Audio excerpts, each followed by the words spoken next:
Центр управления регионом Коми продолжает помогать людям в решении глобальных и бытовых проблем.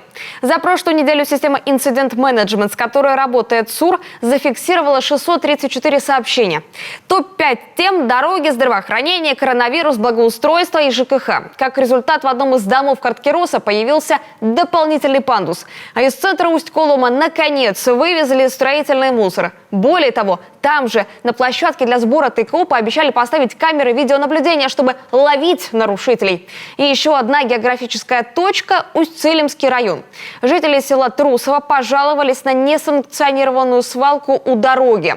После вмешательства специалистов ЦУРа подрядная организация избавила усть-цилемов от неприглядной картины. Решаем вместе. Под таким хэштегом вы можете опубликовать в любой из социальных сетей свою жалобу, предложение или обращение. Центр управления регионом поможет и вам решить наболевшую проблему.